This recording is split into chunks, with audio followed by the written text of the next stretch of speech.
이번 시간은 기업의 이윤 극대화입니다. 기업은 당연히 이윤을 극대화하고 싶고요. 근로자, 우리는 그렇죠. 월급을 최대한 많이 받고 싶습니다. 그래서 서로 상반된 입장에서 어떻게 조율해야 하는지, 단기나 장기나 기타 여러 가지 상황에서 어떻게 기업은 이윤 극대화를 이루는지 알아보는 시간입니다.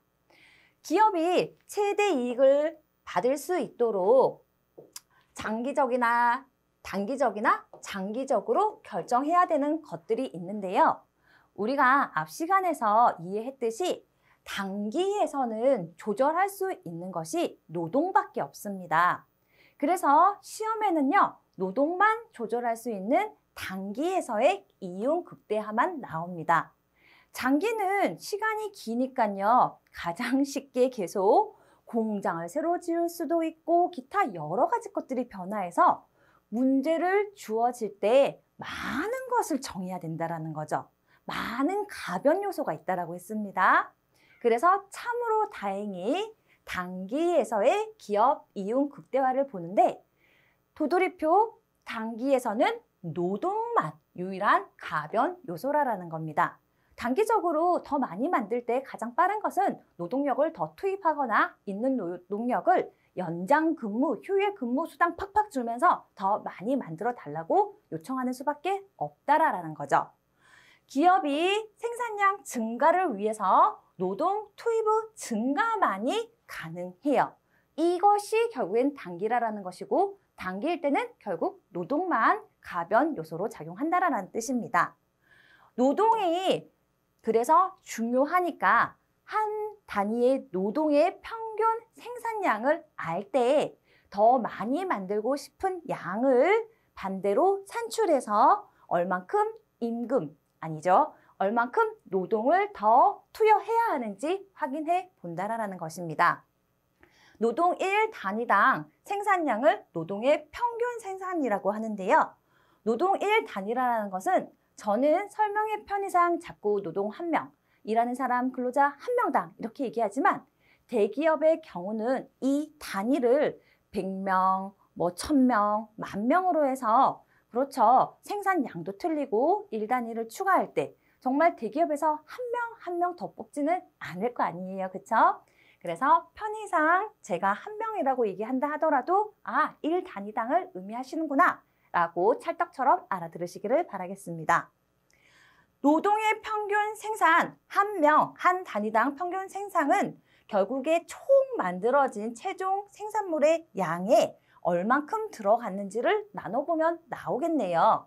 예를 들어서 10명의 노동자가 책상 300개를 만들었다고 하면은 평균 생산 300개를 10명에서 만들었으니까 한 명당 한 단위당 30개를 만드는구나 라고 생각하시면 됩니다.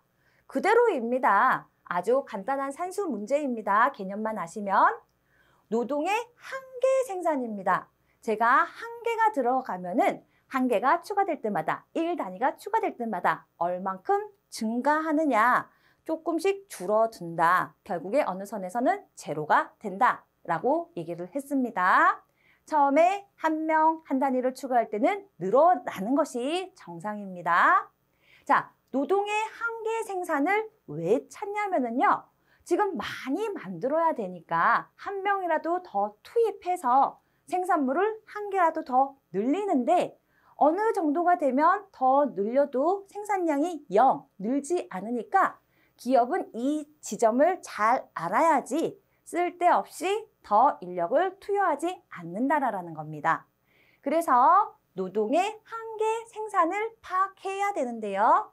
이것은 노동 한 단위를 생산을 추가로 투입할 때 플러스 1명 할 때 생산량이 얼만큼 증가되는지 확인하는 것이고 이 확인을 노동의 한계 생산 또는 한계 생산 양이라고 표현합니다. 총 나온 개수를 총 투입한 것으로 나누면은 노동의 한계 생산 또는 한계 생산 양이라고 하는데요. 똑같습니다. 기존에 30개가 평균 생산이었다면 원래 10명이 300개를 생산하고 있는데 5명을 더 투입하였어요. 책상 500개가 생산되었다고 하네요. 한계 생산량은 그렇죠. 총 투입량의 증가분. 원래 10명인데 5명 더 했으니까 5명 추가한 분량. 500개인데 원래 300개 10명이 있었을 때 했었으니까 200개, 500에서 300을 뺐을 때 40개가 한 개 생산량이라고 우리가 계산할 수 있습니다. 뭐 이거 지금 한 개 생산량만 구하는 거지만요. 이렇게 생각해 보면은 1단위당 여러분 늘었어요, 줄었어요? 아까 전에는 한 명당 30개를 만들었는데 이번에 5명 추가할 때는 5명을 추가했더니 한 명당 40개나 만드니까 15명까지 쓰는 것은 기업에서 이익이 되겠네요. 이것은 해설은 시험에 나오지 않습니다. 저는 이론이라서 그냥 한마디 덧붙여 본 것이고 우리 계산하는 거 한 개 생산할 때 총 나온 어떤 최종 생산물의 양을 투입량으로 나누는다. 위에 생각하시면 너무 당연하게 계산하실 수 있을 거라고 생각이 듭니다. 문제 괜히 부담스러우니까 이번 파트의 문제는 제가 한번 직접 풀어드리도록 하겠습니다. 제가 푼다고 여러분이 풀 수 있는 건 아니니까요. 지금 연결되었을 때는 너무나 간단하고 쉬워도 다시 한번 100번을 강조해도 지나치지 않는 말 여러분 스스로 꼭 풀어보는 시간을 마치시고 가지시기를 권장합니다. 노동자 7명의 평균 생산량이 20단위래요. 어떤 뭐 한 단위가 10개일 수도 있고 100개일 수도 있지만 여하튼 20단위래요. 노동자 1명을 더 추가로 고용했었을 때 평균 생산량이 줄어버렸네요. 7, 8단위로 감소하였다면 추가로 고용된 노동의 한 개 생산량은 어떻게 되느냐? 네, 우선 위에서 봤던 식 그대로입니다. 노동의 한 개 생산량은 총 생산량 증가한 것분에 노동의 투입량이 얼만큼 증가했는지를 나누는 거 똑같죠. 그런데 우리가 단위로 나와서 생산량을 직접 구해야 한다는 것이 다른 키포인트네요. 노동자가 7명일 때 생산량이 20단위라고 했어요. 그래서 총 생산량 한 명당 20단위였으니까 7명 전체는 140단위가 생산이 될 것이고 8명이 되었을 때는 18단위로 감소되었다 보니까 여러분 곱해버리면 8, 8이 64, 188 해서 제가 계산기가 아니라서 144단위 8 곱하기 18이 144단위가 나옵니다. 그래서 우리가 총 생산량 증가분을 알아야 되니까 이 부분을 직접 구하실 수 있어야 된다. 자, 봅시다. 우리 이제는 앞에서 했던 그 계산 공식입니다. 노동의 한 개 생산량은 우리 노동의 투입량이 어떻게 증가했죠? 한 명 더 증가했는데 노동의 총 생산량은 결국에 4단위, 그렇죠. 4단위, 결과적으로는 늘었지만 18단위로 감소했다고 해서 곱해보면 진짜로 총량이 준 거는 아닙니다. 144단위에서 144에서 140을 빼면은 4가 남아서 결과적으로 4단위 증가하였다라는 겁니다. 이해되십니까? 자, 총 생산량 증가된 거, 그리고 여기가 마이너스 되면 마이너스가 나올 수 있겠죠. 그러면은 마이너스란 표현이 아니고 감소되었다라고 표현하면 되는 겁니다. 어떻게 변화했는지, 투입량이 어떻게 변화했는지를 하는데 여기에서는 단위로 알려줬고 총 생산량을 알려주지 않았기 때문에 우리가 직접 구하는 것이 키포인트였다. 여러분이 한번 계산해 보십시오. 두 번째, 이윤 극대화를 추구하는 어떤 커피숍의 종업원이 임금은 시간당 6,000원이래요. 커피 한 잔은 3,000원이래요. 종업원의 한 개 생산량입니다. 이렇게 나오니까요, 또 헷갈릴 수 있어요. 총 생산량이 증가한 것을 우리가 결과물을 찾아야 되는데 없다라는 거죠. 그래서 이렇게 가격과 임금, 시간당 시급이나 월급이 나왔을 때는요, 뭐냐면은 위임생가입니다. 제가 일부러 만들었는데요. 이 생산물의 가격을, 임금을 생산물의 가격으로 나누는데 이 공식이 나중에는 임금이 위에 갔다 밑에 갔나 하고 헷갈릴 수가 있어요. 그래서 아예 외우실 때 위임금 생가입니다. 보이십니까? 위에는 임금, 밑에는 생산물 생가해서 생산물 가격입니다. 자, 총 생산량이 나오지 못할 때, 총 생산량을 구하지 못하고 가격과 임금이 나왔을 때는 위에는 임금, 아래는 생산물 가격이라고 해서 위임 생가. 이해되시죠? 외우는 공식입니다. 위에가 임금이라고 위자를 붙였습니다. 위임 생가 해서 임금이 6,000원, 여기 아래에 계산되어 있는 거 있습니다. 6,000원, 가격은 3,000원 해서 두 잔이 종업원의 한 개 생산량입니다. 비슷한 문제가 하나 더 있습니다. 같이 풀어보더라도 여러분이 꼭 한번 확인해 보십시오. 완전 경쟁 시장의 치킨 매장에서 이거는 주어지지 않으면 다른 것이 변동되기 때문에 이런 말들이 나오는 것이지 문제를 완전하게 만들려고 만드는 것이지 우리한테 뭔가를 더 추가적으로 계산하라고 나오는 멘트가 아니니까 고민하지 마시고요. 치킨 한 마리를 14,000원에 팔고 있어요. 종업원 시간당 7,000원이에요. 이것도 한 개 생산물이 나오지 않아서 최종 생산물의 양이 나오지 않아서 방금 말씀드린 것처럼 위임 생가의 공식으로 접근을 해야 되겠네요. 위가 위임 생가 맞나요? 위임 생산물의 가격 해서 잘 공식 적어 놓으시고요. 위가 4,000원에 팔고 있습니다. 그리고 14,000원에 팔고 있습니다. 그리고 시간당 7,000원입니다. 그러면은 2분의 1마리가 나오겠네요. 종업원의 한 개 생산물의 양은 2분의 1마리입니다. 이것만 잘 알아두시면 총 생산량이 나오면 그것을 위로 나누면 되는데 총 생산량이 나오지 않을 때는 위임 생가 적용하셔서 문제를 풀어내시라고 연속적으로 배치해 놓았습니다. 꼭 한번 확인해 보시고요. 3번으로 넘어가도록 하겠습니다. 한계 생산 체감의 법칙이라고 해서요. 생산하는 양이 늘긴 느는데 계속 늘어나는 것이 아니라 한 명을 추가할 때마다 점점 줄어든다라고 했습니다. 그래서 체감 조금씩 줄어든다라는 거죠. 인원을 더 투입해도 자꾸 줄어드는 것이 법칙이래요.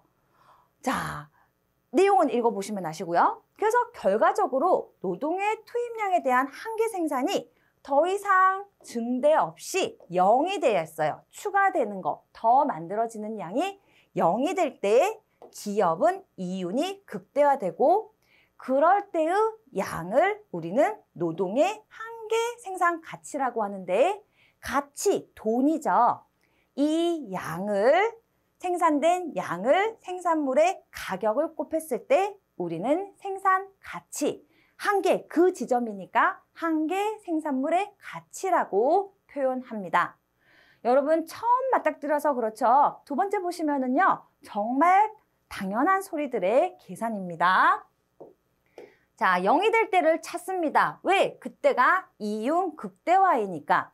만약에 임금이 더 높으면은요. 한계 생산물 가치, 임금이 더 높아요. 그러면은 줄여야 되겠죠? 잘라야 됩니다. 그리고 한계 생산 가치가 아직도 더 높아요. 그럼 사람 한 명 더 추가해서 0이 될 때까지, 한계 생산물이 0이 될 때까지 사람을 더 늘려야 된다는 것. 상식적으로 생각하시면은 이치가 맞아서 이 표를 이해하실 거라고 생각이 됩니다. 단기 노동 수요 곡선. 여러분, 단기는 아무것도 변동 못 시키고 노동의 투입만 변경시킬 수 있다고 했어요. 그러니까 이 단기 노동 수요 곡선 자체가 한계 생산물의 가치 곡선이 된다라는 거죠. 한 명 늘었을 때, 그렇죠. 생산물이 얼만큼 늘고, 한 명 또 늘었을 때 조금 덜 늘고, 한 명 늘었을 때 안 늘어. 그러면은 단기 수요 곡선 자체가 결국에 0이 되는 지점을 똑같이 나타내기 때문에 한계 생산물의 곡선이 된다. 이해해서 맞추시면 더 좋고, 모르겠다. 문제 똑같이 나옵니다. 똑같이. 그래서 이 멘트, 제가 지금 어디에서 나오는지 잘 모르겠지만 똑같이 나오니까요. 여러분 이 멘트는 잘 알아두십시오. 단기 노동 수요 곡선은 노동만 변화하는 거니까 그 자체가 한계 생산물의 곡선이 된다라는 것입니다. 문제는 무조건 같이 풀어보도록 하겠습니다. 생산물 시장과 노동 시장이 완전 경쟁일 때 이래야지 다른 조건이 안 변한다고 했죠. 노동의 한계 생산량이 10이고 가격이 500원이래요. 그리고 시간당 임금이 4,000원이라고 할 때 이윤의 극대화를 하기 위해서 기업의 반응으로 오른 것은요. 여러분 봅시다. 한계 생산량이 10개이고 생산물 가격이 500원이라면은 5,000원이에요. 한계 생산물 가치는. 아까 그랬죠? 가치는 한계 생산량 곱하기 가격이라고 했습니다. 5,000원이고 임금은 4,000원이래요. 그러면은 임금이 더 적으니까 어떻게 해야 돼요? 고용을 증가해야 돼요. 여러분 잘 따라오고 계시죠? 모르겠다. 그러면은 5,000원이고 4,000원이니까 지금 어때요? 임금보다가 한계 생산물 가치가 더 크니까 고용을 증가해야 되는구나 라고 답은 고용을 증대시킨다가 답이 됩니다. 처음에는 어려울 수 있습니다. 그렇지만 한 번 보시고 두 번 보시면 당연한 소리 되십니다. 처음에 좀 어렵지만 절대로 포기하지 마시고 당연한 거니까 같이 끝까지 붙들고 갑시다. 생산물 시장과 노동 시장이 완전 경쟁이고 여보세요. 이거는 무조건 다 앞머리에 나오는 말입니다. A기업은요. 시간당 임금이 3,000원이에요. 그리고 생산되는 제품의 가격은 500원이에요. 왜 알려주겠어요? 한계 생산물 같이 구해야 되나 보죠. 500원인 걸 알려주는 거 보니까. 현재 고용 수준에서 최종적으로 고용된 근로자가 생산하는 제품의 수는 시간당 5개라고 할 때 결국에 이윤 극대화가 되는 고용 수준이 언제이냐 하면은 한계 생산물이 같을 때, 언제랑 임금이랑 같을 때 아니면 0일 때를 찾으면 되는 문제가 됩니다. 한계 생산물이요. 지금 여기에서 시간당 5개라고 얘기를 해줬고요. 500원이라고 첫 번째에서 알려줬죠. 그러면 한계 생산물의 가치가 곱하는 거니까 2,500원이 되고 이미 알려줬습니다. 임금은 3,000원이에요. 여러분 임금이 더 많을 때는 어떻게 한다 그랬죠? 사람 더 많이 뽑아봤자 그렇죠. 낭비라고 했죠. 그래서 2,500원으로 맞춰야 되니까 한계 생산물 가치와 임금이 동일할 때 이윤 극대화가 일어난다고 했습니다. 자, 계속 기준 잘 잡으셔야 됩니다. 한계 생산물 가치와 임금이 동일할 때 이윤 극대화입니다. 그래서 여기 같이 맞추려면 이윤 극대화 맞추려면 임금을 2,500원으로 줄여야 되니까 고용량을 어찌해야 되겠습니까? 줄여야 되겠네요. 답 1번입니다. 또 보겠습니다. 경쟁 시장에서 아이스크림 가게를 운영하는 A씨는 5명을 고용하고 한 개 2,000원에 판매하고 있으며 시간당 12,000원 임금까지 다 알려주네요. 이윤 극대화를 이미 하고 있대요. 아, 이 선이 지금 이윤 극대화이구나. 그 다음에를 구하라는가 보죠. 다 알려줬네요. 5명 2,000원, 12,000원 임금 다 알려줬습니다. 그런데 변화해요. 뭘? 아이스크림 가격을 3,000원으로 올린다면 그리고 고용 수준 동일하게 한다라는 거죠. 현재의 고용 수준 몇 명, 5명 똑같이 할 때 한계 생산물 가치는 얼마 해야 되고 투입량은 어떻게 변경해야 되냐라는 질문인데요. 이미 알려준 거를 바탕으로 한번 해보도록 하겠습니다. 한계 생산량은요. 6개를 어떻게 알았냐면은 다 알려줬어요. 생산물 가격이 2,000원이라고 했고 생산 가치가 12,000원. 왜? 이때 이윤 극대화가 일어난다고 했으니까 12,000원이겠죠. 임금도 12,000원. 여기가 원래는 비어 있었었는데 생산물과 생산물 가격을 곱한 것이 생산 가치였으니까 12,000원을 2,000원으로 나누면 한개 생산물이 6개가 나옵니다. 제가 여기 답을 써놔서 그렇지 여러분 항상 문제가 나왔을 때 한개 생산물 쓰시고 밑에 가격 쓰시고 생산 가치에서 이것 2개 곱하는 것이 생산 가치가 나오는데 주어진 것을 이 칸에다 옆에다 그냥 적어 놓으시면 돼요. 그리고 빈칸은 이거 2개 곱하기 했으니까 만약에 여기처럼 2,000원, 12,000원이면 6개, 6이 12해야 되니까 6개 찾아내시면 됩니다. 문제에서 다 주어지니까 한 개 생산물, 생산물 가격, 한 개 생산 가치, 그리고 이것과 임금이 동일할 때 이윤 극대화가 일어난다. 이것만 기준 잘 잡으시면 됩니다. 변화한대요. 어떻게 아이스크림 가격, 생산물 가격을 어떻게 생산물 가격이 여기 있네요. 죄송합니다. 3,000원으로 올린대요. 현재의 고용 수준에서 똑같으니까 6개를 만들 때 생산 가치 18,000원으로 변하겠네요. 그러면은 임금 12,000원 기존에 비해서 더 높아졌어요. 사람 더 뽑아서 어떻게 해야 돼요? 더 만들어야 되겠죠. 고용량을 증가시켜야 됩니다. 이해되십니까? 네, 넘어가도록 하겠습니다. 독과점이라고 하는 것은요.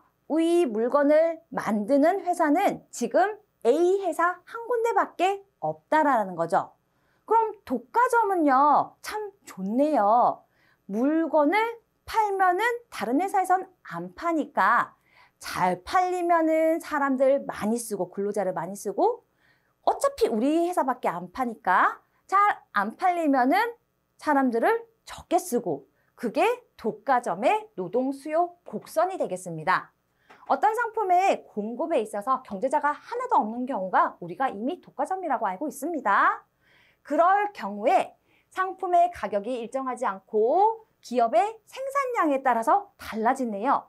상품이 일정해서 물건이 잘 팔리면은 노동을 많이 쓸 것이고 상품이 잘 안 팔리면은 노동을 적게 써서 그렇죠. 물건을 적게 만드는데 여기에서는 상품 가격을 일정하게 잡아 놓으니까 뭐가 달라지죠?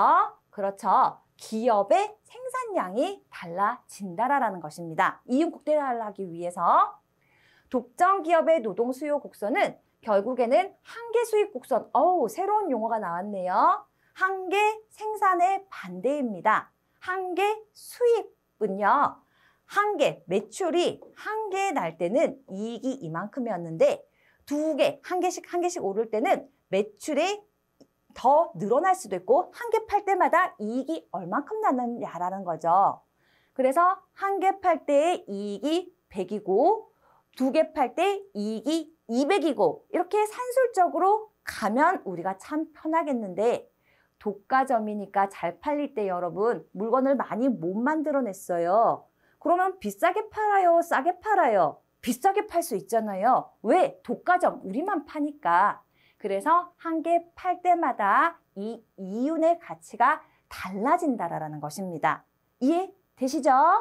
그래서 이번에는 생산이 아니라 한 개 팔 때마다 수입, 회사의 수입이 변동되는 한 개 수입 생산 곡선이 된다라는 겁니다. 단기에서는 한 개 생산 곡선, 독과점에서는 한 개 수익 곡선이 그 이윤의 극대화되는 곡선이라는 것이죠.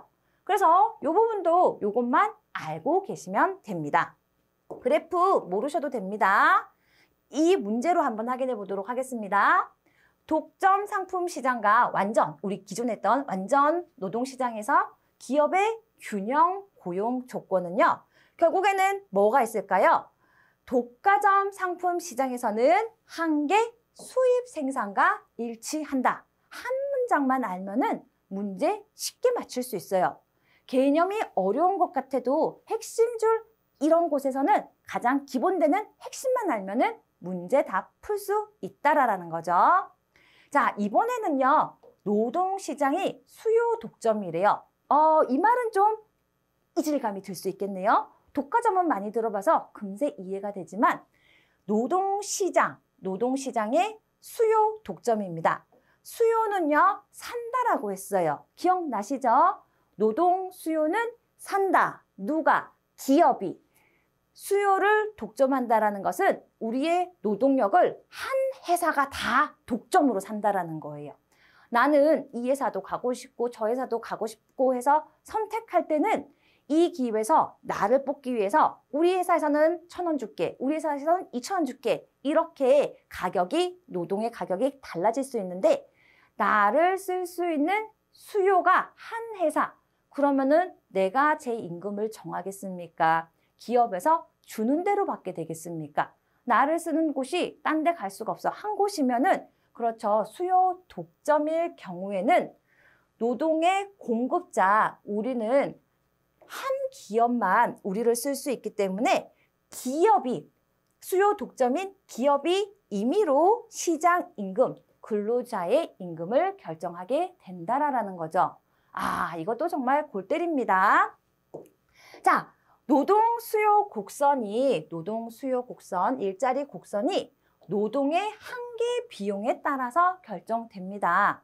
내가 한 명 더 출 때 제일 많이 이윤 극대화 되는, 더 추가해도 이익이 뭐죠? 생산물이 더 이상 늘어나지 않는 그 점이 노동의 한계 비용에 따라서 수요 독점인 회사가 노동의 양을 결정하게 된다라는 거죠. 수요 독점인 기업은요, 일반적인 경쟁적 기업에 비해 경쟁할 데가 없어 자기 마음대로 해요. 그러니까 여러분, 임금을 많이 주고 사람을 뽑겠습니까? 어차피 나밖에 없는데 임금을 적게 주고 뽑고 싶겠습니까? 그렇죠. 갑이에요. 배부르다라는 거죠.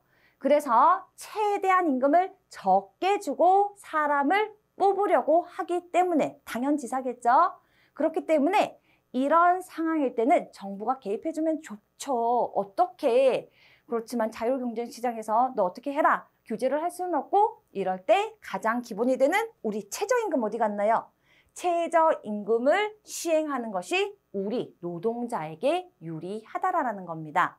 우리는 근로를 공급할 때가 한 군데밖에 없으니까 100원 준다 그래도 그렇죠, 공급해야 되고, 1,000원 준다고 해도 공급해야 되고, 10,000원 준다고 하면 감사히 가서 공급을 해야 되는데, 나라에서, 기업에서는 500원만 5,000원만 주려고 하는데 나라에서 최저임금이 10,000원이다 하면은 어쩔 수 없이 10,000원부터 주게 된다라는 거죠.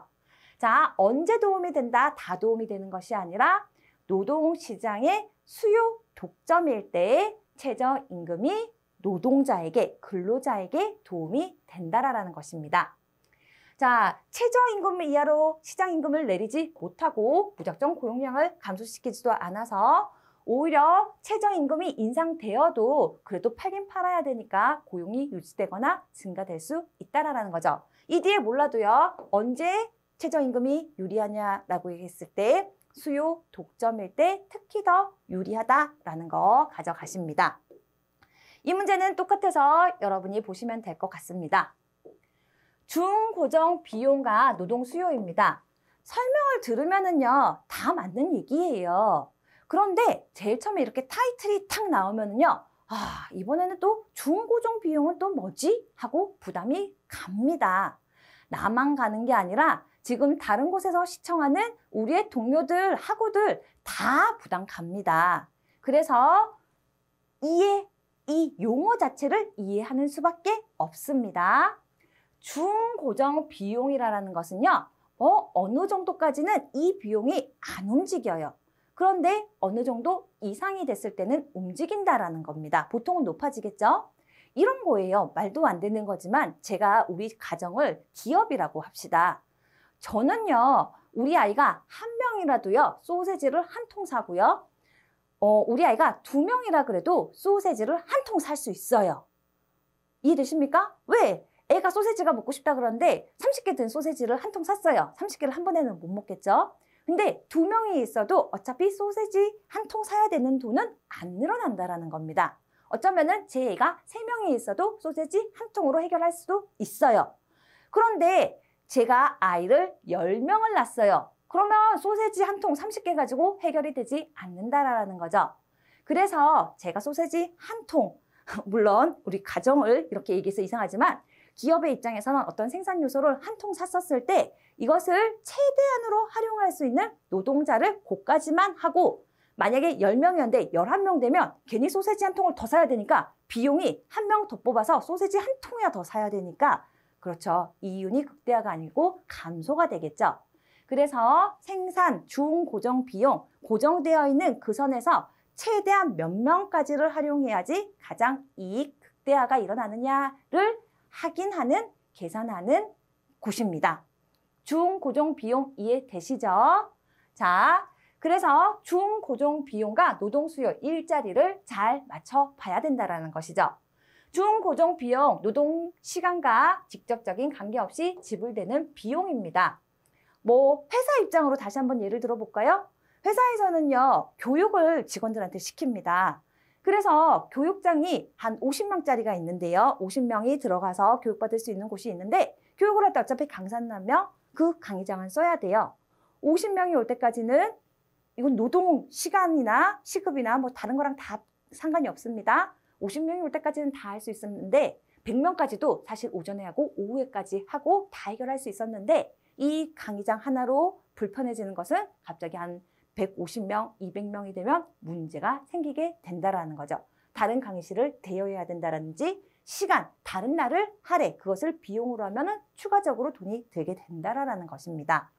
자, 중고정 비용은요, 대부분 부가급여와 근로자에 대한 투자로 나눠지는데 이 부분 사실 잘 몰라도 됩니다. 고정적으로 지급되는 부가급여와 근로자에 대한 투자, 교육, 아까 말했듯이 그냥 교육실을 생각하셔서 이런 것이 있다라는 것만 알고 가시면 되고요. 중고정 노동 비용에 속하지 않는 것으로 초과 근무 수당은 한 명이든 두 명이든 개인이 시간 더하면 줘야 되는 거니까 정해져 있는 비용이 아니다 해서 이 내용은 모르셔도 중고정 비용이 그런 거지 하고 개념만 아시면 이 문제 충분히 맞출 수 있습니다. 중고정 비용과 이 부분은 아셔야 됩니다. 노동의 수요 잘 맞춰야 되겠죠. 중고정 비용이 증가하는 그 시점에 사용자는 비용을 절감하기 위해서 고용 더 이상 안 한다라는 거죠. 한 봉지에 최대한 딱 맞는 그 사람까지만 쓴다라는 겁니다. 그로 인해서 1인당 근로시간이 증가하게 돼요. 만약에 더 써야 되는데 플러스 그 넘어가는 한 명 때문이라면은 기존에 있던 10명한테 오늘 30분씩 이 한 명이 해야 되는 그 노동의 양만큼 차라리 초과 근로수당을 주면서 채워내는 것이 사장님 입장에서는 더 유리하다라는 것이죠.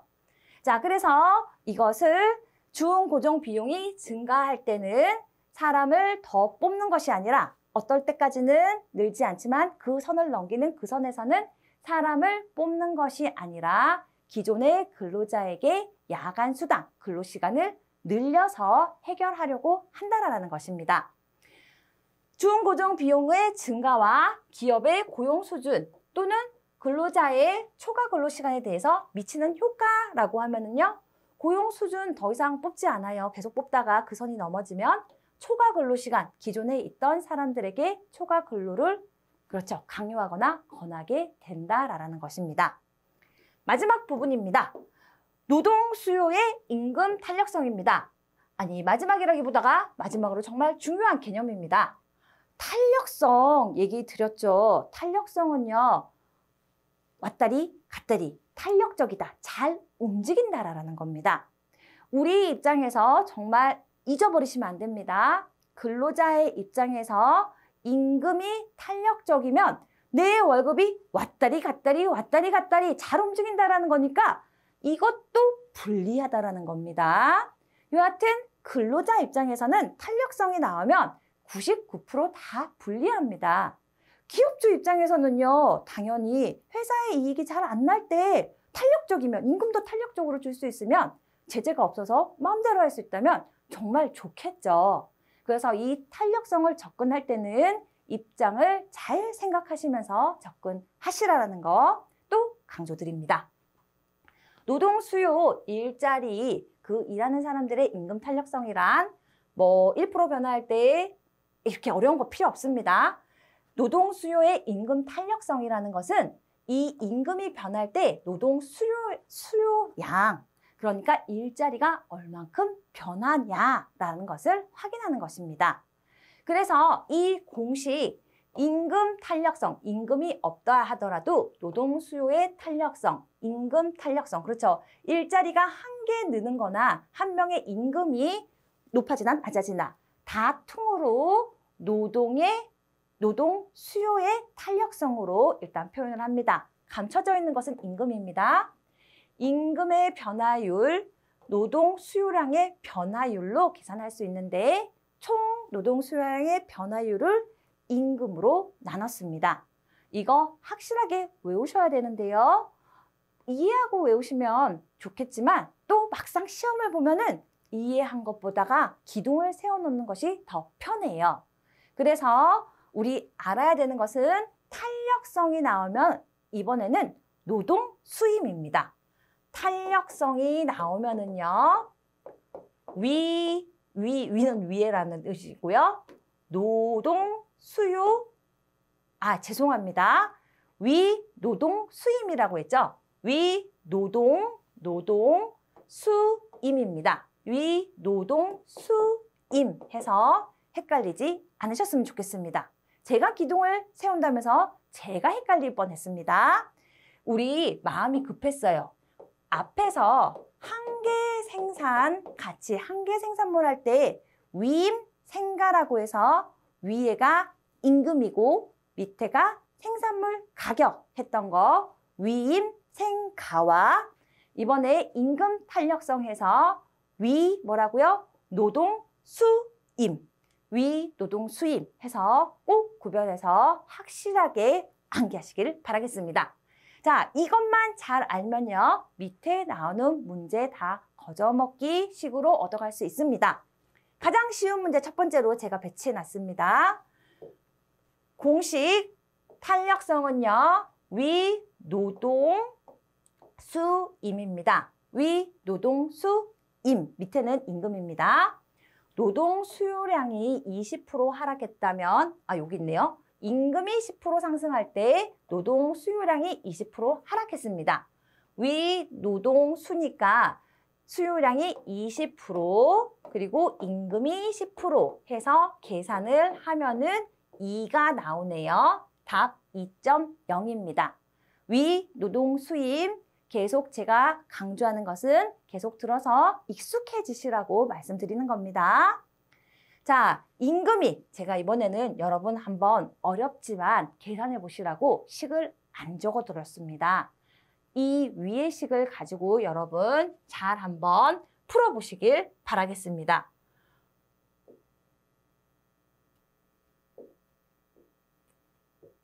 자, 제가 한번 풀어드리고요. 혼자서 꼭 풀어보셔야 됩니다. 임금이 10,000원에서 12,000원으로 증가할 때 고용량이 120명에서 108명으로 감소했대요. 여하튼 탄력성은요. 임금의 변화율, 임금의 변화율. 위 노동 수임인데 제가 일단 쓰려고 이렇게 썼습니다. 위 노동 수임이죠. 수요량의 변화율입니다. 위의 문제는요. 이렇게 변화율 퍼센트를 그냥 줘서 그대로 대입해서 문제를 풀었는데요. 이번에는 이 변화율을 직접 구해야 되겠어요. 안 줬어요. 10,000원에서 12,000원이 됐다라고 하고 그리고 고용량은 120명에서 108명이 됐다라고 하네요. 자, 임금의 변화율은요. 여기서 제가 끝까지 잘 써야 될 텐데 10,000원에서 12,000원입니다. 원래 10,000원에서요. 12,000원, 12,000원에서 10,000원 빼는 거죠. 2,000원 분의 노동 수요량의 변화는요. 원래 120명에서 108명, 120에서 108 빼면 12가 나오겠네요. 이것을 계산하면 답이 나오네요. 제가 한번 계산해 볼까요? 굳이 계산기가 필요 없어도 됩니다. 2, 3개, 2, 5분의 1이고요. 밑에는 10분의 1이네요. 밑에 없애려고 5를 곱했습니다. 위에도 똑같이 5를 곱하니 없어지고 2분의 1이 되네요. 지저분한 대로 이해가 되십니까? 2분의 1은 0.5이죠. 정지해놓고 여러분도 푸실 수 있는지, 또 바로는 당연히 다 푸실 수 있죠. 다 마치고도 푸실 수 있는지 2번, 3번 확인하시면은 다 여러분 내 것으로 만들 수 있습니다. 정말 감사한 것은요, 숫자도 안 변하고 똑같이 나옵니다. 똑같이 나와요. 모든 문제를 나는 다 답만 외우겠다. 그 능력이나 요게 공식 외워서 푸는 능력이나 저는 후자를 더 추천합니다만, 숫자가 안 바뀌고 나온다는 것에 매우 감사해하면서 우리가 연습을 한번 해보면 좋겠습니다.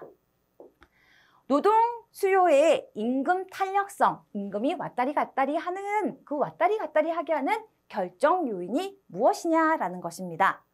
이것을 누가 말했냐면요, 힉스와 마샬이 말해서 이 노동 수요의 임금 탄력성을 힉스 마샬 법칙이라고도 합니다.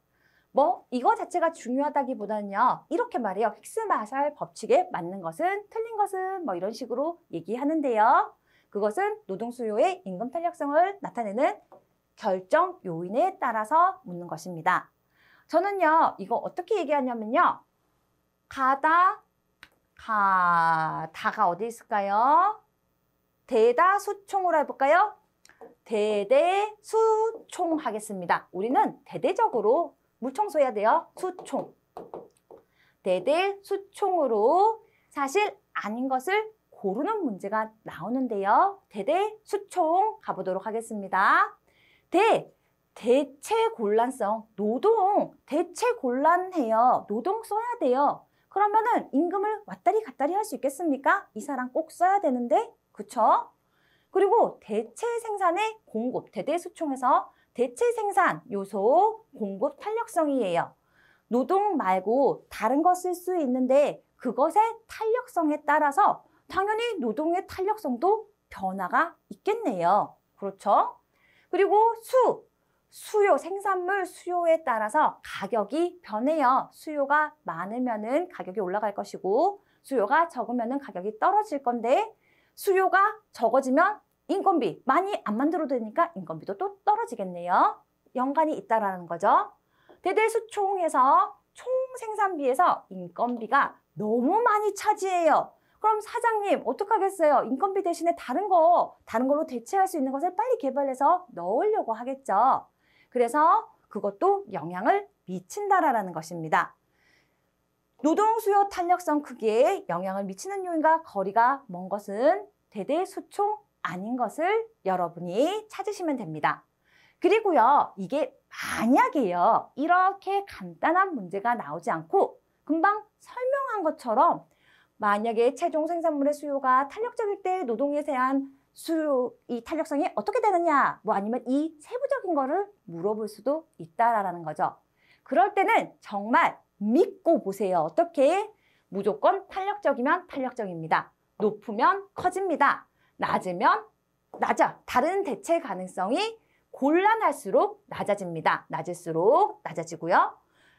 탄력성이 작을수록 또 작아집니다. 그래서 나는 들어도 이해 못하겠다. 대대수총 뭐였죠? 힉스와 마샬 법칙. 또 다른 말로 노동 수요의 임금 탄력성은 어떻게 해요? 뭔가가 탄력적이면 설명이 나올 때 그대로 탄력적이고, 낮으면 낮고 높으면 높다. 앞에 것을 따라간다 라고 또 기준을 잡고 가시면 좋겠습니다. 힉스와 마샬 법칙에 관한 설명으로 정말 만나볼까요? 나는 모르겠습니다. 탄력적일 때 탄력적이다.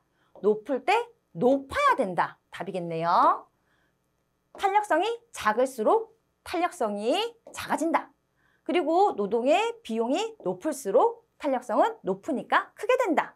이렇게도 맞출 수 있지만 급할 때 활용하시고 위의 내용을 보시면서 일단 한번 이해를 해보는, 왜냐하면 지금은 이론 시간이니까 한번 이해해보는 시간을 꼭 가지시기를 바라겠습니다.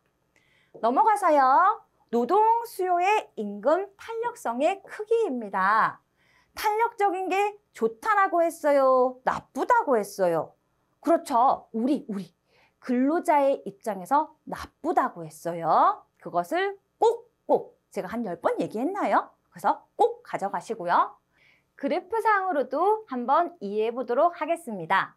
우리 그래프상에서 좌측은요, 고용량, 네, 고용량 라버이고요. 여기는 임금입니다. 웨이지.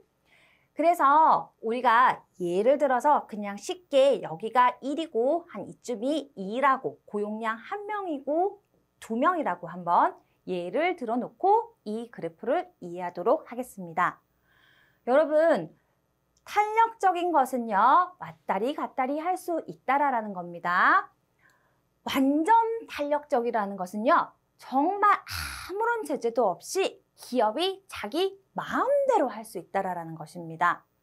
그리고 비탄력적이라는 것은 왔다리 갔다리 하는데 좀 불편한데, 완전 비탄력적이라는 것은 고용주, 대표자, 기업 입장에서는 아무것도 못하고 누가 갑이다? 근로자가 갑이다 라는 것을 일단 개념적으로 이해하시고요. 완전 탄력적이라는 것은요, 1명을 뽑든 2명을 뽑든 쭉 가서 100명을 뽑든 임금을, 그렇죠, 최저임금이라고 치고 최저임금으로 기업이 마음대로 할 수 있다라는 거죠. 임금이 고정되어 있어요. 1명을 뽑든 2명을 뽑든 몇 명을 뽑든지 간에 누구 마음대로 할 수 있습니까? 기업 입장입니다. 마음대로 당겼다 줄였다. 완전 탄력적이죠. 그래서 완전 탄력적은 시험에는 그래프로 안 나고 이렇게 그래프를 설명하는 멘트로 나옵니다. 축이 수평입니다. 수평. 그리고 탄력도 엘라스틴이 무한대로 가도 임금이 변한다, 안 변한다? 안 변한다라는 거죠. 임금이 안 변하니까 수평이죠. 그리고 반대로 완전 비탄력적인 것은 사람이 1명인데 일하는 사람이 나 혼자밖에 없어요. 내가 부르는 것이 임금의 가격입니다. 회사 입장에서는 얘 1명밖에 없는데, 그렇죠, 원하는 대로 맞춰줘야 되겠죠. 잘라요? 못 잘라요? 못 잘라요. 그래서 무조건 이럴 때는 비탄력적, 근로자가 갑이 된다라는 거죠. 왜? 말이 안 되는 것 같으세요? 1명이라고 하니까 그렇지만 회사에서 100개를 만드는데 무조건 50명이 필요해요. 우리는 산동네라서 50명, 여기 인구를 다 써야 돼요. 예를 들어서 그렇다라는 거죠. 그래서 근로자가 갑일 때는 완전 비탄력적, 완전 비탄력적인 것은 지금 그래프가 수직으로 되어 있죠. 그리고 탄력도 엘라스틴이 0입니다. 0입니다. 뭐 움직이고 자시고 할 거 없습니다. 항상 1입니다. 항상 무한대입니다. 항상 1입니다. 이렇게 정적 마이너스로 되어 있는 이 역의 관계가 정중앙이니까 한 칸 갔을 때 한 칸 줄고, 한 칸 더 가면 한 칸 더 줄고, 이게 1이겠네요. 그럴 때 단위 탄력적이라고 표현은 하는데, 이 사이에 단위 탄력적을 기준으로 완전 탄력에 가까우면 탄력적이고 완전 비탄력에 가까우면 비탄력적인데, 이것은 그냥 이렇게 표에서 제가 설명하는 것으로 끝내시고 확실하게 알고 가셔야 되는 것은 한 칸에 한 가지씩 정중앙의 것을 탄력도가 1일 때는 단위 탄력적이라고 하고, 완전 탄력적인 것은 수평, 무한대이고, 완전 비탄력적인 것은 수직, 서 있는 것이고, 탄력도가 0이 된다. 절대 없어요. 아무것도 안 바뀐다라는 것입니다. 문제 한번 보죠. 노조. 노조가 나오니까 좋네요. 임금 인상 투쟁을 벌일 때 고용량 감소 효과가 가장 적게 나타나는 것은, 우리 여러분 가장 적게 나타나는 거, 1명이 절대로 안 바뀌는 거 뭐라 그랬죠? 완전 비탄력적일 때였습니다. 완전 비탄력적일 때 탄력성 엘라스틴은 0이라고 했어요. 그래서 0일 때는, 0이랑 가장 가까울 때는 어디일까요? 답이 1번 0.1이네요. 이렇게 제가 풀 수 있는 것을 보시는 거로 끝내지 마시고 여러분도 스스로 이 문제를 풀어내실 수 있게 꼭 한번 연습하시는 시간을 가지시길 바라겠습니다. 이번 시간도 고생 많으셨고 다음 시간에는 수요에 이어서 공급에 대해서 알아보도록 하겠습니다. 고생 많으셨습니다.